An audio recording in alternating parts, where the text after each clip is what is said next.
mensaje de esta mañana se titula Una parábola sobre la gracia de Dios, porque eso es lo que vemos en Mateo 20, el texto que vamos a estar viendo esta mañana.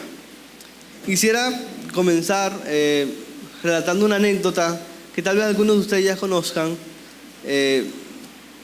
Una anécdota, una ocasión, se reunieron varios pensadores de varios países, de diferentes religiones. Ellos se reunieron en Londres, más o menos a mediados del siglo pasado, para analizar las distintas creencias en el mundo y compararlas, para analizar el budismo y compararlo con el cristianismo, para analizar una religión y compararla con otra.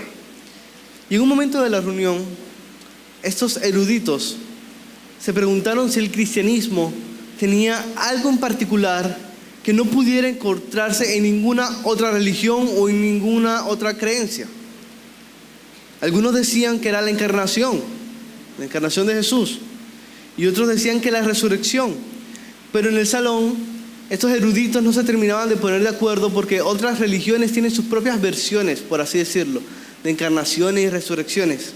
Y en ese instante entra al salón un hombre llamado C.S. Lewis. Ese hombre fue uno de los pensadores cristianos más influyentes del siglo pasado, y aunque él no tenía una teología muy buena en muchas cosas, en esta reunión él fue muy perspicaz.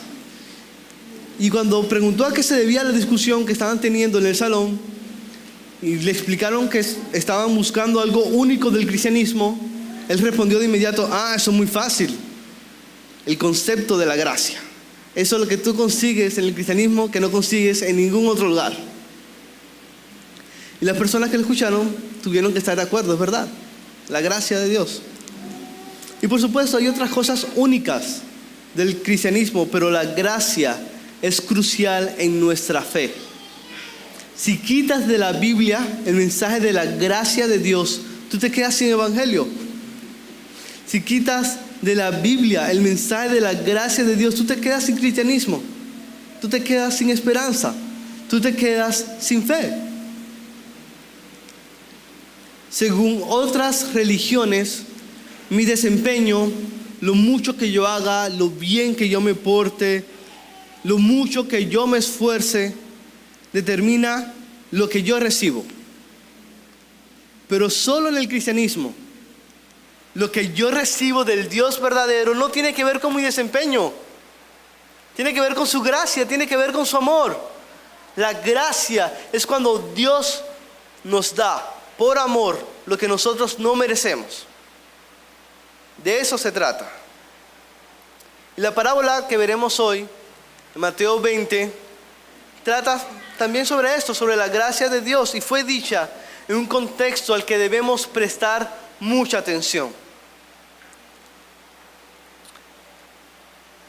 Nosotros en los evangelios aprendemos que el propósito de las parábolas de Dios, de Jesús, no era solamente ilustrar lecciones, sino principalmente confrontar a los incrédulos.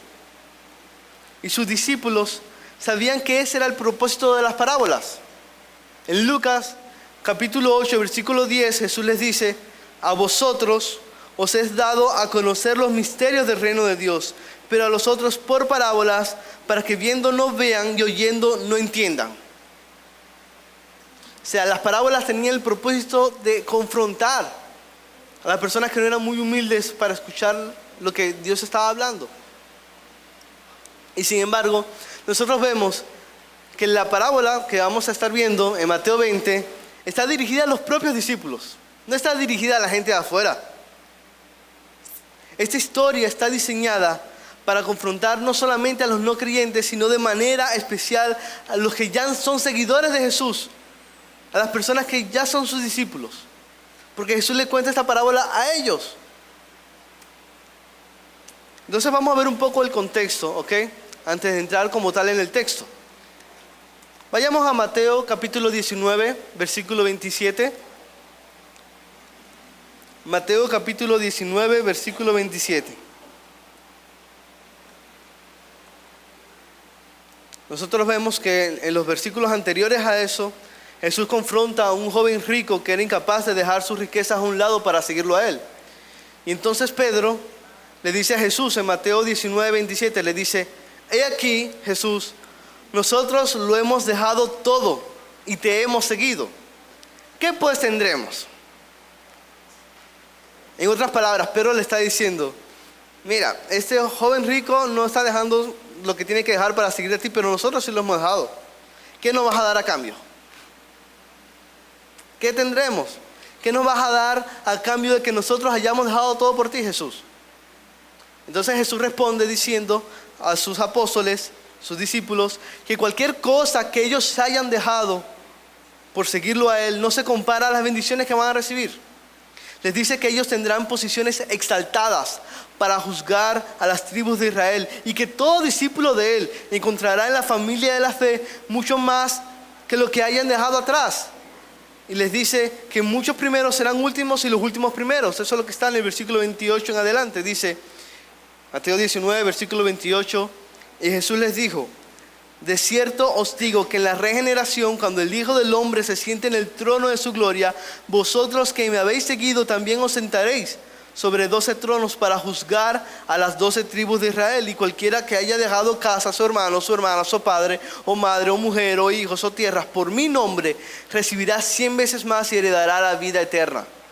Pero muchos primeros serán postreros, y postreros primeros. Ahora bien, ¿qué significa eso de que muchos primeros serán últimos y los últimos primeros? Yo me acuerdo que cuando yo era niño, iba a un cumpleaños y me invitaban a un cumpleaños y repartían la torta a los niños por edad, y yo era el más grande a veces. Entonces me daban de último y mis padres me consolaban diciéndome: tranquilo, Josué, como tú eres el último, tú vas a ser en realidad como el primero, la vas a disfrutar como el primero. Eso me decían mis padres a mí. Y yo he visto que hay muchas teorías, mejor dicho, en que las personas quieren interpretar este pasaje y aplicarlo, ¿no? Muchas personas han elaborado teorías e ideas llamativas sobre esto, pero lo realmente importante, hermanos, es dejar que este pasaje nos hable con toda su fuerza.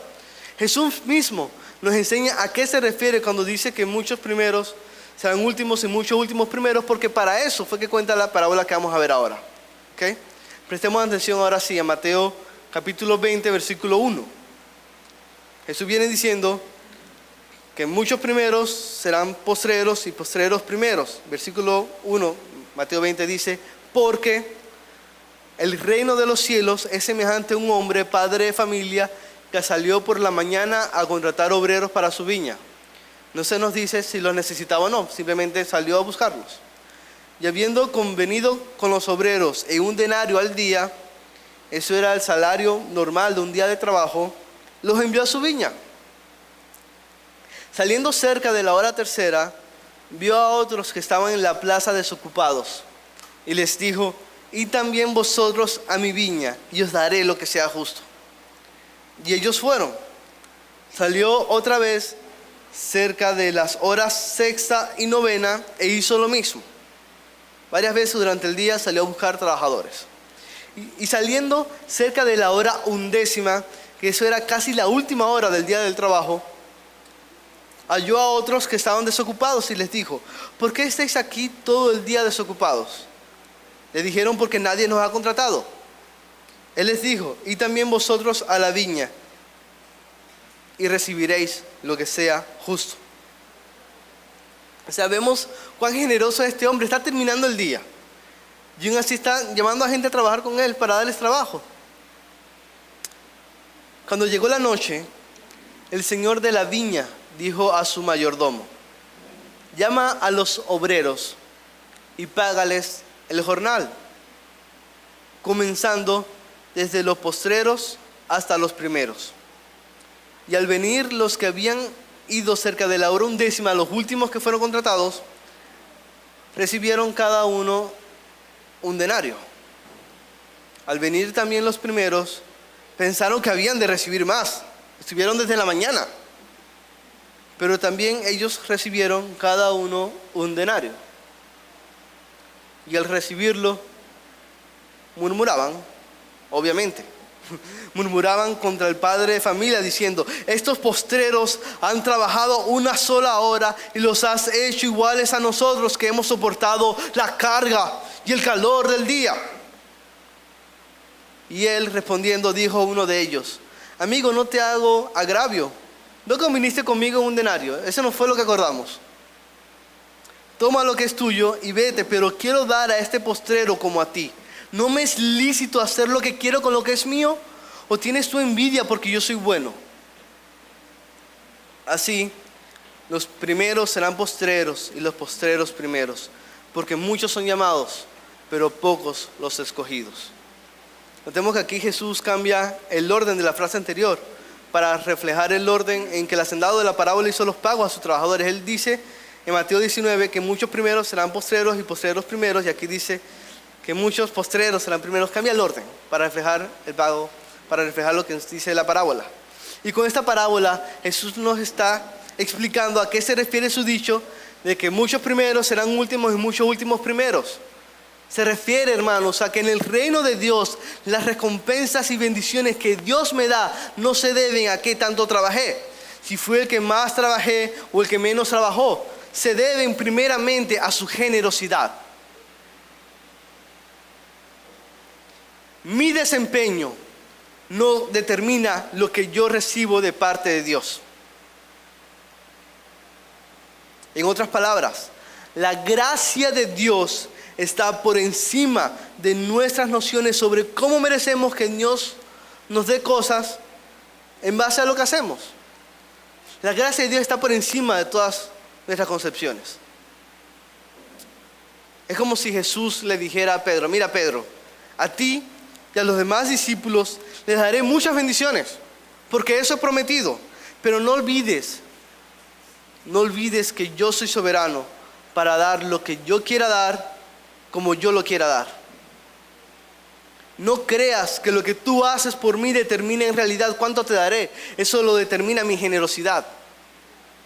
Hay personas que harán menos que tú y les voy a dar mucho si yo lo quiero, y lo mismo al revés. El punto, hermanos, de esta parábola no es que todos los creyentes tendrán exactamente la misma recompensa, ya que leemos en otras partes de la Biblia que cada cristiano tendrá galardones específicos en el cielo. De hecho, acabamos de ver que los apóstoles en particular estarán sentados en lugares de especial de honor. El punto, hermanos, es que las recompensas en el reino de Dios dependen totalmente de su gracia. Las recompensas en el reino de Dios dependen totalmente de su gracia. En otras palabras, el Señor no tiene que recompensarnos por lo que hacemos.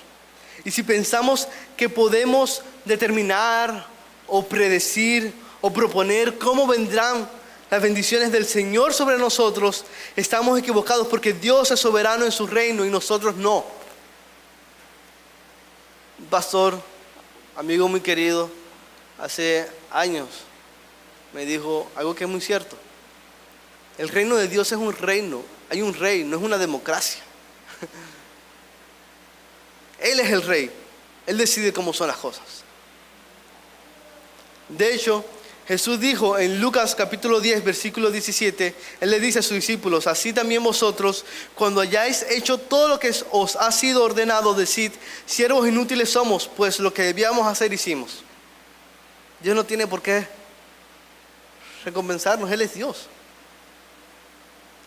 El punto de la parábola es que las bendiciones que Dios nos da dependen de su gracia.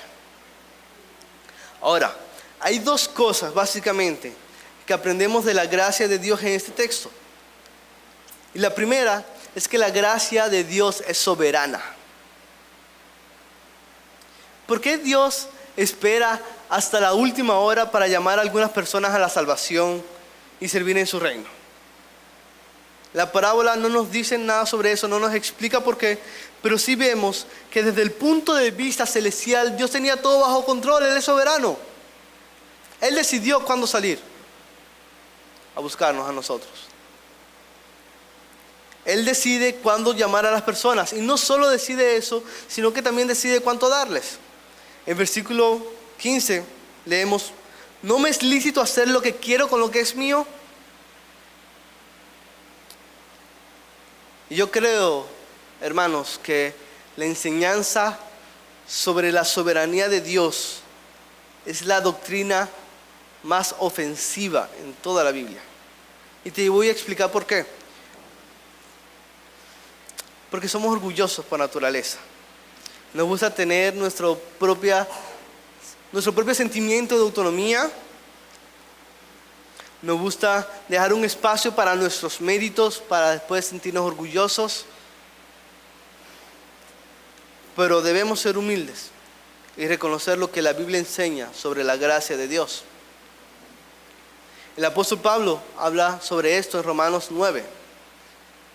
Ustedes van a estar aprendiendo sobre eso, parece que la próxima semana. Y cuando él hablaba de la soberanía de Dios en la salvación, la gente objetaba diciendo que esa soberanía no era justa. ¿Y qué le responde Pablo? Bueno, en Romanos capítulo 9, versículo 20, él les dice: ¿quién eres tú para que alterques con Dios? ¿Quién eres tú para que le digas a Dios cómo debe hacer las cosas? ¿Quién eres tú? No merecemos nada.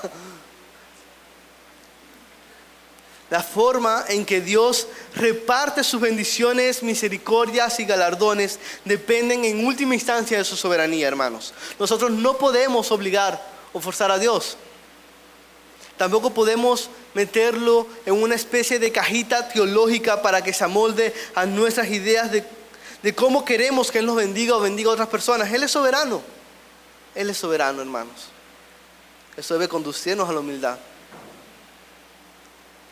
Y lo segundo que vemos sobre la gracia de Dios es que la gracia de Dios es generosa. Da mucho más de lo que podemos esperar. Dios, Él no cuenta las cosas como nosotros las contamos. En el reino de este mundo no hay verdadera gracia, pero en el reino de Dios sí la hay. Nosotros vemos un ejemplo de esto en el ladrón que se arrepintió, estando crucificado al lado de Jesús. En Lucas 23. Este hombre vivió toda su vida apartado de Dios.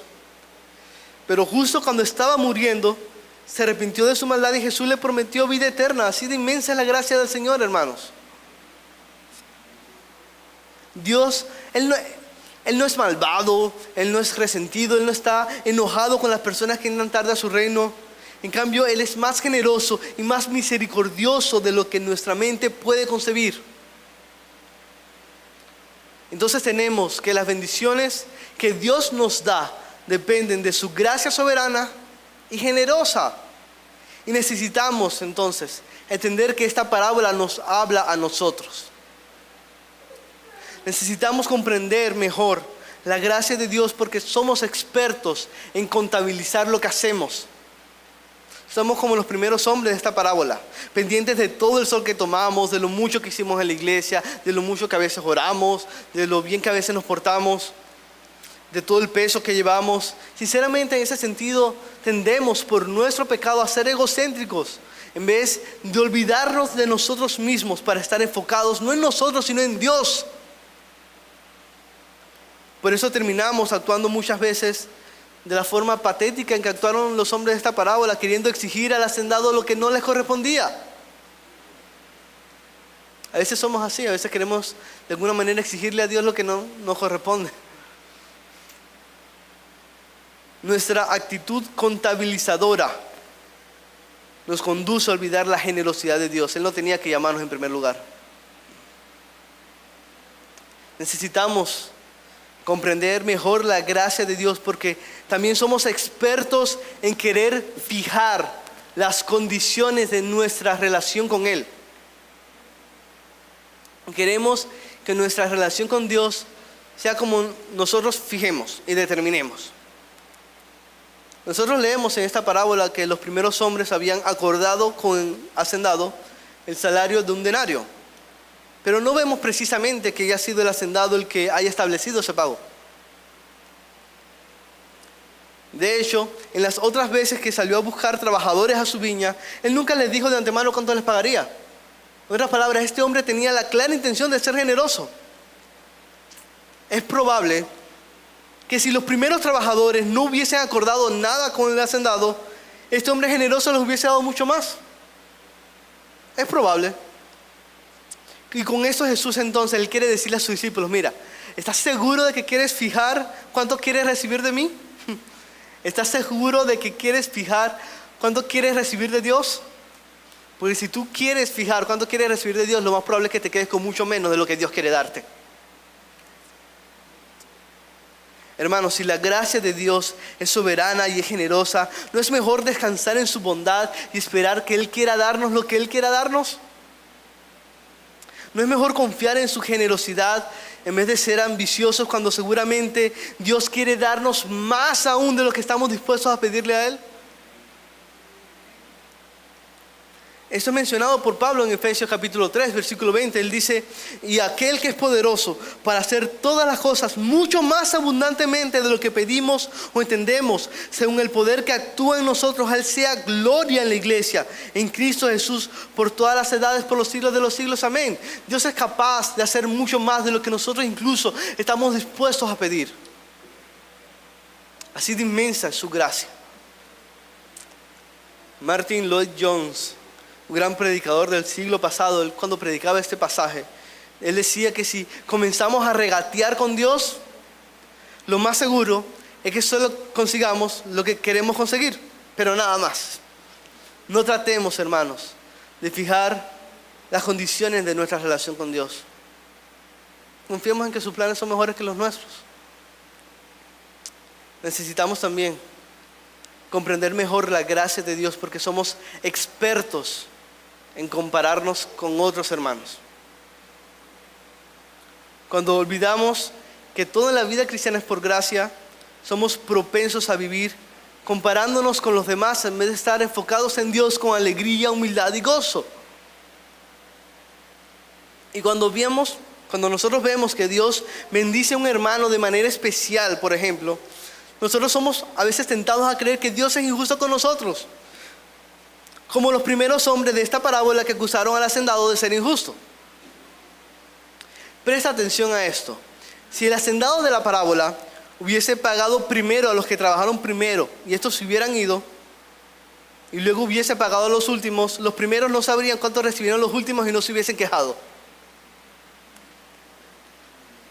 En otras palabras, cuando los primeros de la parábola vieron la bondad del hacendado hacia los últimos, salió a relucir el verdadero carácter de estos hombres: la codicia y el orgullo personal.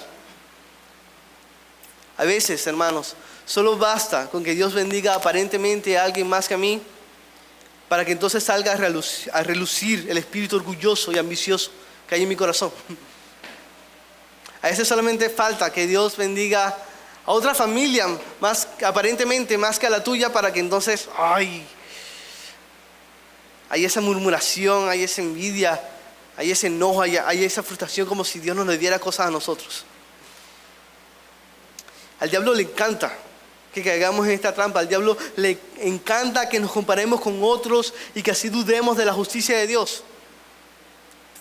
El diablo viene y nos dice: mira lo que tú has hecho y mira lo que tienes ahora. Todavía Dios no responde tus oraciones y no te da aquello que quieres. Y mira, aquel otro cristiano ha hecho menos que tú. Y mira, parece que Dios lo bendice muchísimo más que a ti.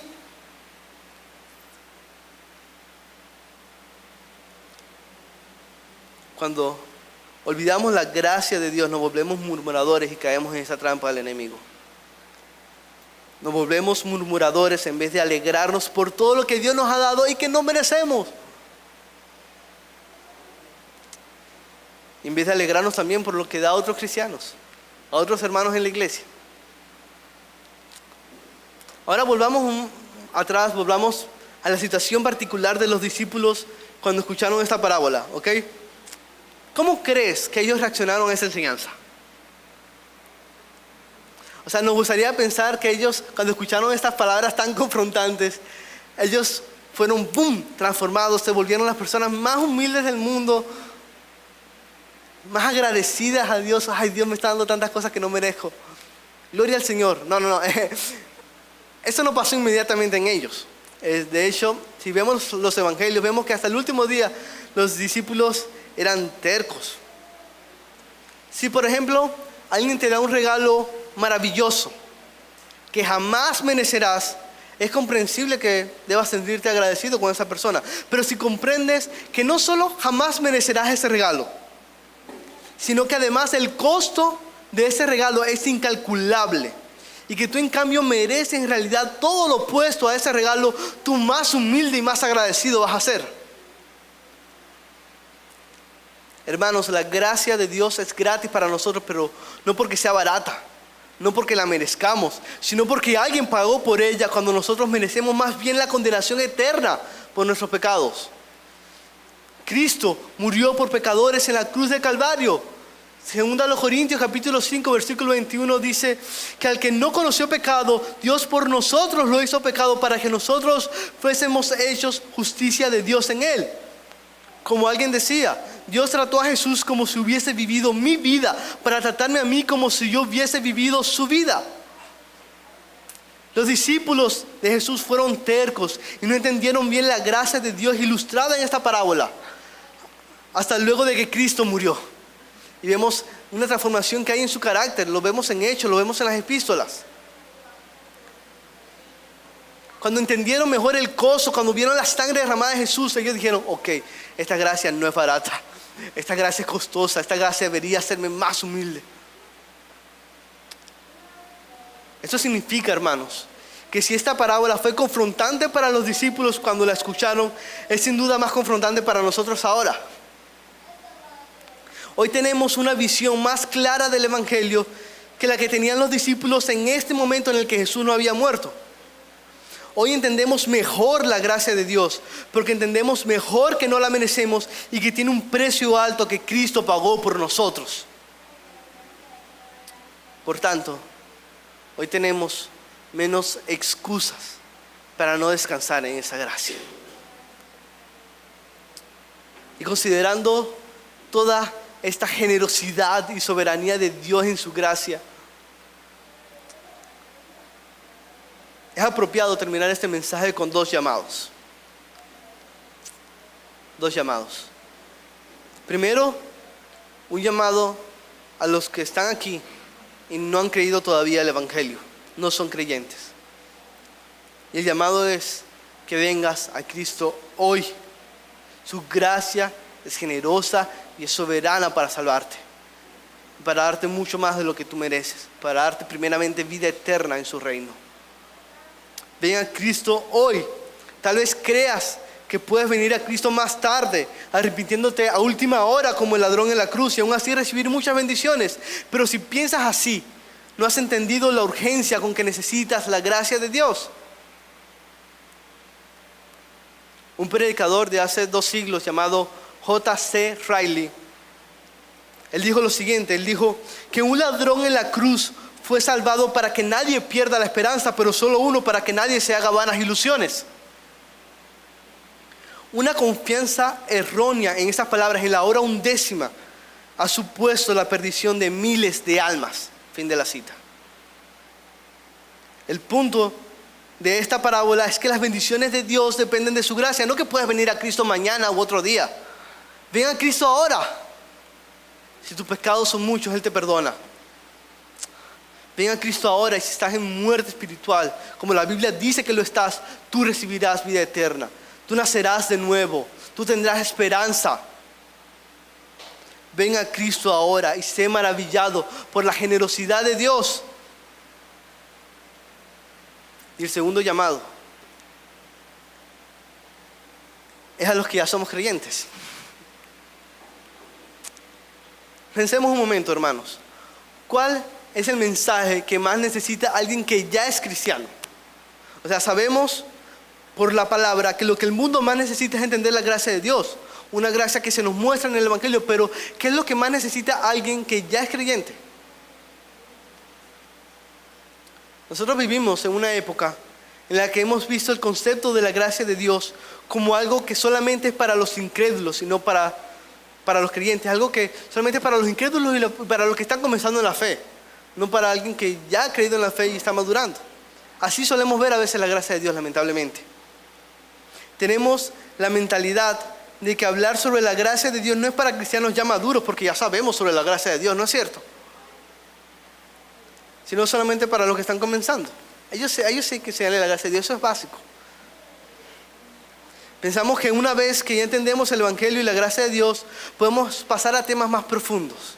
No me hables de la gracia de Dios, háblame de escatología, de la segunda venida de Cristo. Háblame de teología bíblica u otras cosas. No sé.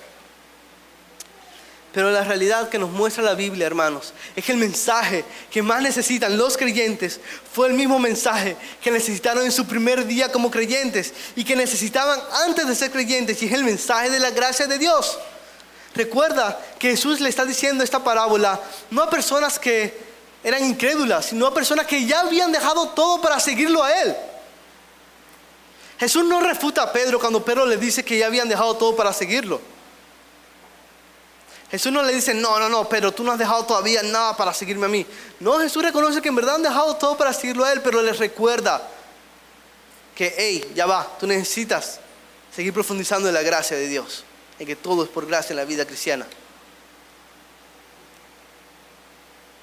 Y esto es algo que vemos constantemente en la palabra de Dios. Por ejemplo, ¿no te has dado cuenta que cartas como Romanos o Efesios, que explican el Evangelio y hablan de la gracia de Dios, fueron escritas para gente que ya es cristiana, a la iglesia en Éfeso, a la iglesia en Roma? Las cartas que explican el Evangelio están dirigidas a personas que ya creían en el Evangelio. Porque lo que el mundo más necesita es la gracia de Dios, entender ese mensaje, y lo que los creyentes más necesitan también es lo mismo. El incrédulo necesita entender el mensaje de la gracia de Dios para salvación. Nosotros necesitamos entender el mensaje de la gracia de Dios para santificación, para crecimiento, para madurez, para crecer en humildad y asombro ante esa gracia que nos salva y nos redime. Todos los días necesitamos recordar que todo en la vida cristiana es por gracia, porque cuando nos olvidamos de esto, nos volvemos comparadores, murmuradores y envidiosos como los primeros hombres de esta parábola.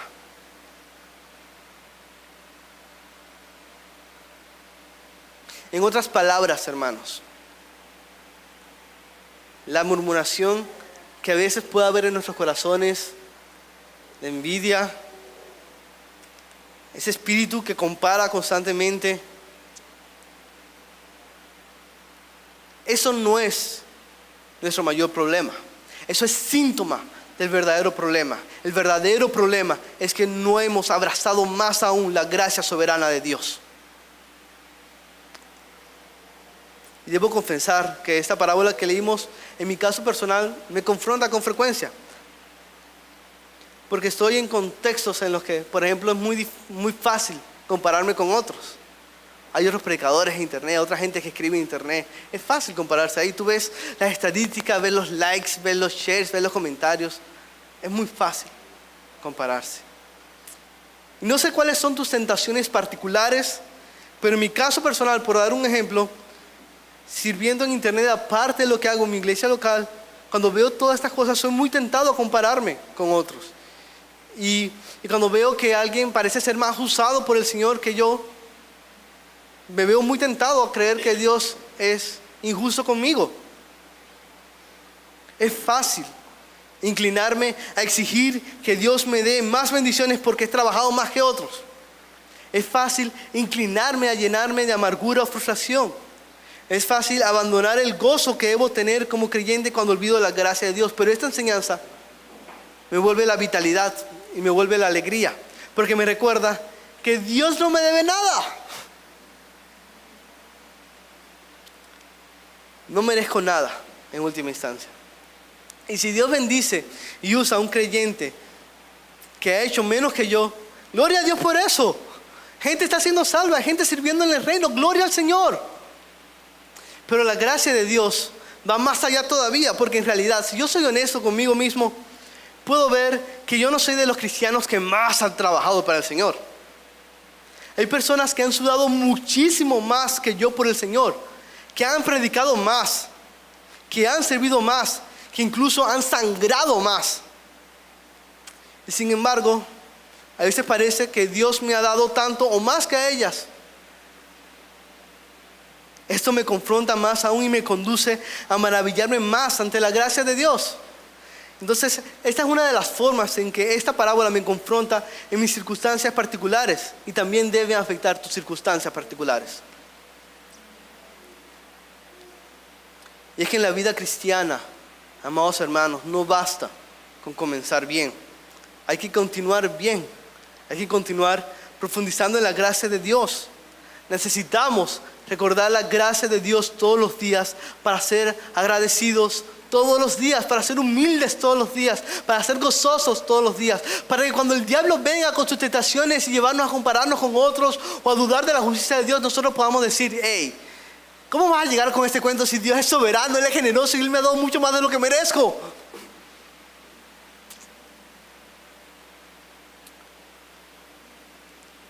Cuando, por ejemplo, te encuentres con un predicador, o un hermano, o un músico, o un siervo que tiene mejores dones que tú, lo que te va a guardar de la envidia y te llenará de gozo será lo mismo que te llenó de gozo en tu primer día como creyente: la gracia soberana de Dios. Cuando Dios le dé a otro hermano algo que tú has pedido por años para ti, lo que te va a guardar de la amargura será lo mismo que te llenó de alegría en tu primer día como creyente: la gracia soberana de Dios.